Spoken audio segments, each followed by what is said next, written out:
तेज मन की बात रे संबोधन कर प्रधानमंत्री नरेंद्र मोदी आसु देखा। राम और वणक्कम। वणक्कम सर, नमस्कारम सर। अच्छा, सबसे पहले तो देशवासी सुनना चाहते हैं आप दोनों के बारे में, आप जरा बताइए।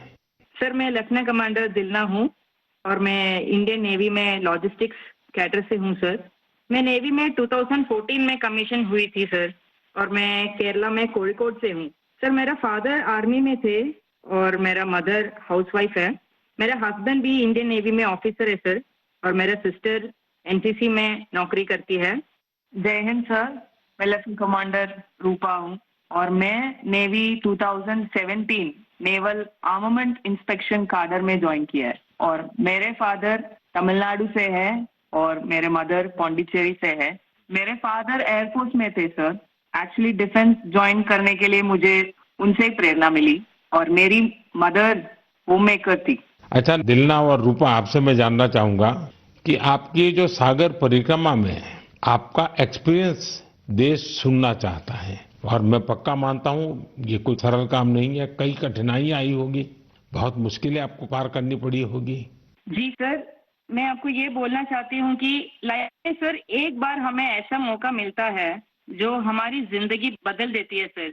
और ये सर्कम नेविगेशन वो हमारे लिए ऐसी एक अपॉर्चुनिटी थी जो इंडियन नेवी और इंडियन गवर्नमेंट ने हमें दिया है। और इस एक्सपेडिशन में हम लगभग 47,500 किलोमीटर सेल किया सर। हमने 2 अक्टूबर 2024 को निकला गोवा से और 29 मई 2025 को वापस आया। और इस एक्सपेडिशन हमें कंप्लीट करने के लिए 238 डेज लगे सर और 238 डेज हम सिर्फ दोनों थे सर इस बोट पे। और सर एक्सपेडिशन के लिए हमने 3 साल की तैयारी की, नेविगेशन से लेके कम्युनिकेशन, इमरजेंसी डिवाइसेस को कैसे ऑपरेट करना, डाइविंग कैसे करते हैं और बोट में कुछ भी तरह की इमरजेंसी हो जैसे मेडिकल इमरजेंसी से हो कैसे मैनेज करना, ये सब के बारे में हमें इंडियन नेवी ने ट्रेनिंग दिया सर। और इस यात्रा में सबसे मेमोरेबल मोमेंट में बोलना चाहती हूँ सर कि हमने भारत की झंडा पॉइंट नीमो पर लहराया सर। सर पॉइंट नीमो दुनिया की सबसे रिमोटेस्ट लोकेशन पे है सर। वहां से सबसे पास कोई इंसान है तो वो इंटरनेशनल स्पेस स्टेशन में है और वहां पे एक सेल बोट में पहुंचने वाला पहला भारतीय और पहला एशियन और दुनिया के पहला इंसान हम बने सर और ये हमारे लिए गर्व की बात है सर। वाह, बहुत बहुत बधाई आपको। Thank you sir. आपके साथी भी कुछ कहना चाहते हो? सर मैं ये कहना चाहती हूँ कि ये सेल बोट से ये दुनिया का सर्कम नेविगेशन जो किया है उनका नंबर माउंट एवरेस्ट पहुंचने वाले के नंबर से बहुत कम है। और एक्चुअली जो सेल बोट से अकेले जो सर्कम नेविगेशन करते हैं उनके नंबर जो स्पेस में गए हैं उनके नंबर से भी बहुत कम है। अच्छा, इतनी कॉम्प्लेक्स जर्नी के लिए बहुत टीम वर्क की जरूरत होती है और वहां तो टीम में आप 2 ही ऑफिसर्स थे, आप लोगों ने कैसे मैनेज किया इसको?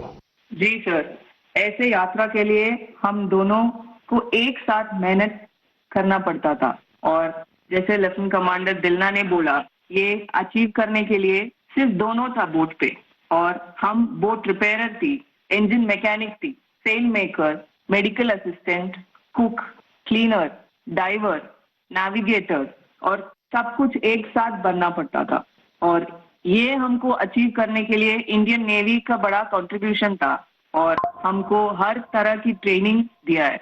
एक्चुअली सर हम 4 साल से साथ सेल कर रहे हैं तो एक दूसरे की स्ट्रेंथ और वीकनेस हम अच्छी तरह से जानते हैं। इसलिए हम सबको कहते हैं कि हमारे बोट पर एक इक्विपमेंट थी जो कभी फेल नहीं हुआ, वो हम दोनों का टीम वर्क था। अच्छा, जब मौसम खराब होता था, क्योंकि ये समुद्री दुनिया तो ऐसी ही है जहाँ मौसम का कोई ठिकाना नहीं, तो आप उस सिचुएशन को कैसे हैंडल करते थे? सर हमारा यात्रा में बहुत सारा एडवर्स चैलेंजेस सब थे सर। हम इस एक्सपेडिशन में कई चैलेंजेस फेस करना पड़ा। स्पेशली सर सदर्न ओशन में हमेशा मौसम बुरा होता है, हमें 3 तूफानों को भी फेस करना पड़ा। और सर हमारा बोट सिर्फ 17 मीटर का है और लेंथ में उसका विड्थ है सिर्फ 5 मीटर। तो कभी कभी कुछ लहरें आती थी जो 3 स्टोरी बिल्डिंग से भी बड़ी थी सर। और हमने बहुत ज्यादा गर्मी और बहुत ज्यादा सर्दी दोनों फेस किया है हमारे जर्नी में। अंटार्कटिका में सर जब हम सेल कर रहे थे, हमारा टेम्परेचर 1 डिग्री सेल्सियस और 90 किलोमीटर पर आवर का हवा दोनों एक साथ हमको सामना करना पड़ा था। और हमने ठंड से बचने के लिए 6 to 7 लेयर कपड़े एक साथ पहनते थे और पूरा सदर्न ओशन हमने ऐसी 7 लेयर ऑफ क्लोथिंग से किया सर। एंड कभी कभी हम गैस स्टोव लेके हमारा हाथ को गर्म करते थे सर। और कभी ऐसे सिचुएशंस भी होते हैं जब हवा बिल्कुल नहीं होता है और हम सेल्स पूरा नीचे करके हम ड्रिफ्ट होते रहते हैं। और ऐसे वाले सिचुएशन में एक्चुअली सर हमारे पेशेंस टेस्ट होता है।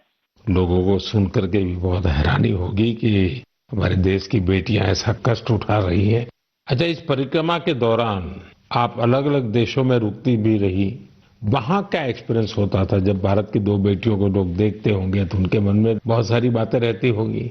जी सर, हमको बहुत अच्छा एक्सपीरियंस मिला सर। हमने 8 महीनों में 4 जगह पे रुकी थी sir. Australia, New Zealand, port Stanley और साउथ अफ्रीका सर। हर जगह पे एवरेज कितना समय रुकना होता था? सर हमने 14 डेज स्टे किया सर, एक जगह पे। एक जगह पे 14 डेज। Correct sir. और सर हमने दुनिया के हर कोने में भारतीय को देखे सर, वो भी बहुत एक्टिव और बहुत कॉन्फिडेंस के साथ भारत का नाम रोशन कर रहे हैं। और हमको ऐसे लगा कि हमारा जो सक्सेस है सर, वो अपना भी सक्सेस समझते थे।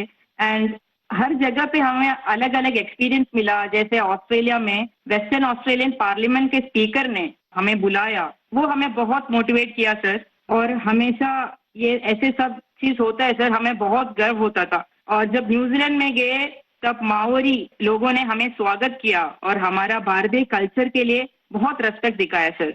एंड एक इम्पोर्टेंट चीज है सर, पोर्ट स्टैनली एक रिमोट आइलैंड है सर, वो साउथ अमेरिका के पास है। वहाँ पे टोटल पॉपुलेशन सिर्फ 3500 है सर, लेकिन वहाँ हमने एक मिनी इंडिया देखा।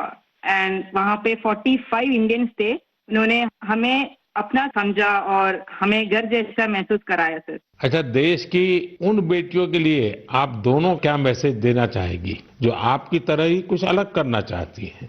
सर, मैं लेफ्टिनेंट कमांडर रूपा बोल रही हूँ अभी। मैं आपके माध्यम से मैं सबको ये कहना चाहती हूँ कि अगर कोई भी अपने दिल लगा के मेहनत किया तो इस दुनिया में कुछ भी इम्पॉसिबल नहीं है। आप कहाँ से हो, कहाँ पैदा हुआ, वो कुछ मैटर नहीं करता।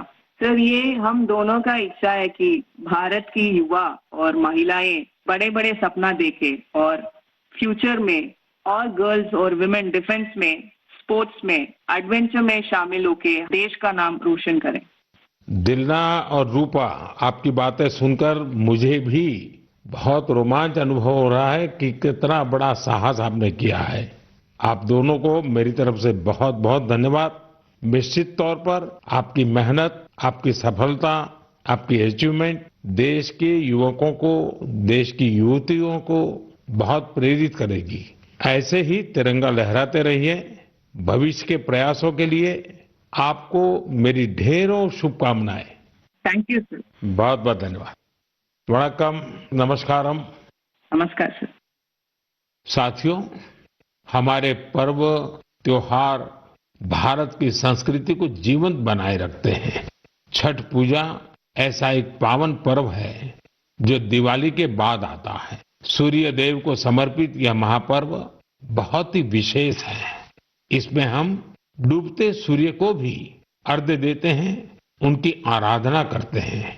छठ न सिर्फ देश के अलग अलग हिस्सों में मनाई जाती है, बल्कि दुनिया भर में इसकी छठा देखने को मिलती है। आज यह एक ग्लोबल फेस्टिवल बन रहा है। साथियों, मुझे आपको ये बताते हुए बहुत खुशी है कि भारत सरकार भी छठ पूजा को लेकर एक बड़े प्रयास में जुटी है। भारत सरकार छठ महापर्व को यूनेस्को की इंटेंजिबल कल्चरल हेरिटेज लिस्ट यानी यूनेस्को की सांस्कृतिक धरोहर की सूची में शामिल कराने का प्रयास कर रही है। छठ पूजा जब यूनेस्को की सूची में शामिल होगी तो दुनिया के कोने कोने में लोग इसकी भव्यता और दिव्यता का अनुभव कर पाएंगे। साथियों, कुछ समय पहले भारत सरकार के ऐसे ही प्रयासों से कोलकाता की दुर्गा पूजा भी यूनेस्को की इस लिस्ट का हिस्सा बनी है।